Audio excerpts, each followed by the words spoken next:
This is a short video to talk about a topic I'm calling balance sheet games. So the first thing I want to talk about is a concept called Days Sales Outstanding, and referred to also as DSO. DSO shows the average number of days sales activity that haven't been paid for yet by customers. So if you see DSOs increase, it may be because the company isn't able to meet its sales forecasts. So you calculate DSO by dividing accounts receivable by sales and multiplying by 91. And we use 91 because 91 is the average number of days in a quarter in each year. So this should be related to the terms on which the company sells its goods.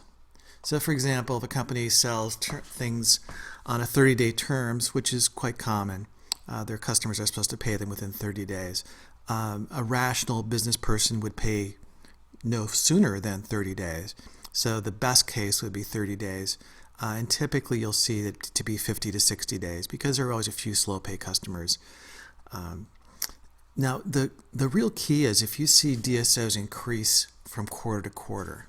So if DSOs increase from say 60 to 70 days from one quarter to the next, that can be a sign of stress because really they have 10 days of sales, which is more than 10% of the sales in a quarter that haven't been paid for by customers, more than they usually have. So how could this happen? I mean, one way it could happen is simply the company got to the end of the quarter, they were not able to meet their sales forecast, and so they just shipped product to customers that weren't ordered. If they do that, they can then invoice the customer, their accounts receivables goes up, but also their sales go up and their earnings per share that they report go up. So you can think about this as giving the product away because that's what they've done. They sent it to a customer and they didn't get paid for it and the customer didn't order it. Now, most likely the customer will send it back and get a credit, but now the company has to sell it twice in the next quarter. So it creates quite a problem. Another thing that DSOs will show is how linear the business is, because shipments made in the last week of the quarter probably won't have been paid for.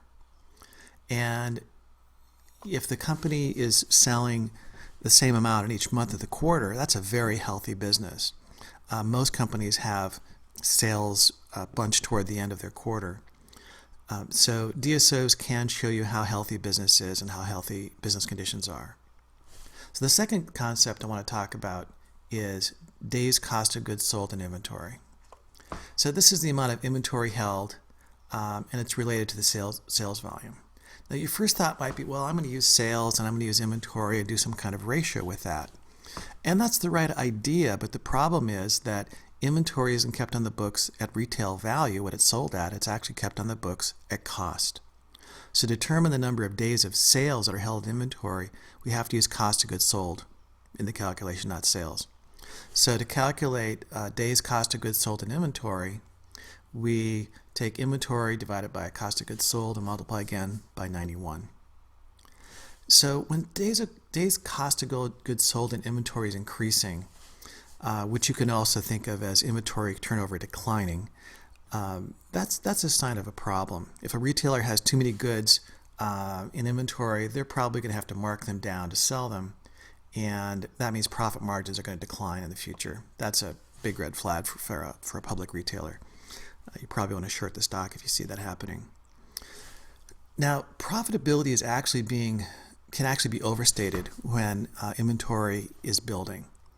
And let's look at how that might happen. Let's say that you have a product that's got a number of pieces that go into it, and one of the pieces makes up 10% of the cost of the item.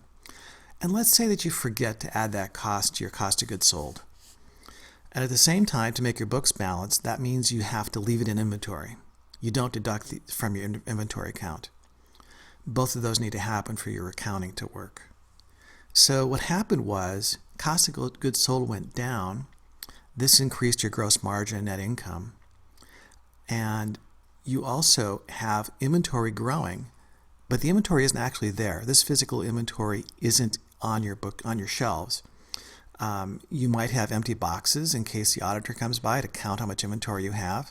You may have defective products there, but the inventory isn't actually there. It's been used to build products and sent out. So this sounds pretty bad, and it is. It's fraud. This is a serious issue, but it's happened to public companies. This has been pretty damning. But keep in mind, this sort of stuff does happen. So to summarize, if you see DSOs increasing, think about the fact that the company might not be able to meet its sales targets, and essentially it's giving its products away to meet the forecast. This is bad. This is a very bad thing. If you see days cost of goods sold and inventory increasing, or even other asset accounts on the balance sheet, consider that may contain costs, and we looked at inventory, but it could be other costs that should have been expensed and earnings are being overstated. So it's a red flag. One other related concept I want to talk about briefly here is the concept of lead times. So as you're doing company research, lead times are something that can be a valuable input to determine how business is going, what the business trends are. So the lead time is the time between when a customer places an order and when they receive delivery of the product. And so you might call a manufacturer and say, I want to order 10 of these. How long would it take me to receive them? And they'll tell you 2 weeks, 3 weeks, whatever it is. Now, as that changes, that tells you something about the health of orders for the business. If they have a lot of new orders, the lead times are going to stretch out. If the lead times are very short, that means they're running under capacity. And so there'll be higher fixed costs allocated to each unit that they make, and profitability will go down. So this is a really good metric to use to track the health of a business. One thing that you do want to keep track of is how their production capacity is changing, because if their production capacity increases, their lead times will go down even if demand is constant. But using both production capacity, knowing if it's changing, and they'll tell you, you can call the company and talk to them and they'll tell you what their production capacity changes are, as well as lead times, which they probably won't tell you, or they'll be reluctant to tell you, you can really understand the health of the business.